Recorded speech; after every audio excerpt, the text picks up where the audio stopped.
Estamos de volta com o nosso estudo do Evangelho segundo o Espiritismo, dando continuidade ao capítulo 1, Eu não vim destruir a lei, a Era Nova. Deus é único e Moisés, o Espírito que Deus enviou em missão para o fazer conhecer, não somente aos hebreus, mas ainda aos povos pagãos. O povo hebreu foi o instrumento de que Deus se serviu para fazer sua revelação por Moisés e pelos profetas, e as vicissitudes deste povo eram destinadas a impressionar os olhos e fazer cair o véu que escondia a divindade aos homens. Os mandamentos de Deus dados por Moisés trazem o germe da mais ampla moral cristã.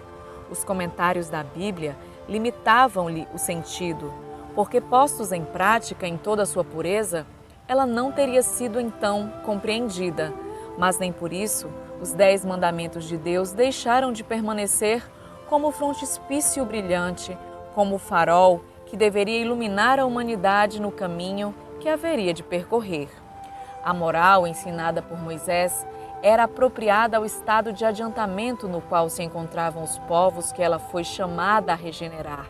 E esses povos semi-selvagens, quanto ao aperfeiçoamento de sua alma, não teriam compreendido que se pode adorar a Deus de outro modo que pelos holocaustos, nem que se precisasse perdoar a um inimigo. Sua inteligência, notável do ponto de vista da matéria e mesmo sob os das artes e das ciências, era muito atrasada em moralidade e não se teriam convertido sob o império de uma religião inteiramente espiritual. Era-lhes preciso uma representação semimaterial, tal qual lhe oferecia então a religião hebraica. Assim, os holocaustos falavam aos seus sentidos, enquanto que a ideia de Deus falava ao seu espírito. O Cristo foi o iniciador da moral mais pura e mais sublime, a moral evangélico-cristã, que deve renovar o mundo, aproximar os homens e torná-los irmãos, que deve fazer jorrar de todos os corações humanos a caridade e o amor ao próximo e criar entre todos os homens uma solidariedade comum, de uma moral, enfim, que deve transformar a terra e dela fazer uma morada para os espíritos superiores àqueles que a habitam hoje. É a lei do progresso, a qual a natureza está submetida, que se cumpre, e o Espiritismo é a alavanca da qual Deus se serve para fazer avançar a humanidade. São chegados os tempos em que as ideias morais devem se desenvolver para cumprir os progressos que estão nos desígnios de Deus.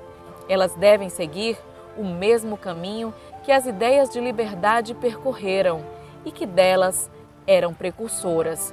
Mas não é preciso crer que esse desenvolvimento se fará sem lutas.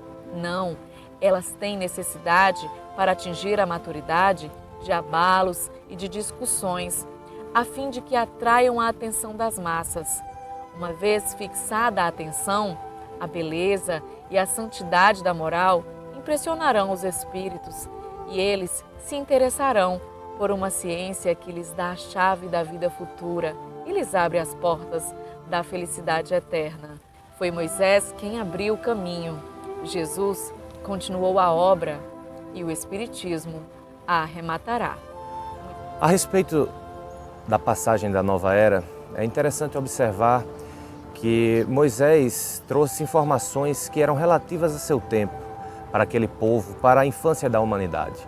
Jesus veio trazer mensagens de cunho mais moral, de transformação. E o Espiritismo veio ratificar essas mensagens em forma de uma pureza muito maior do que as passadas anteriormente. Então devemos ter ideia que novos tempos estão chegando, novos desafios e precisamos de novas informações para encarar essas novas realidades.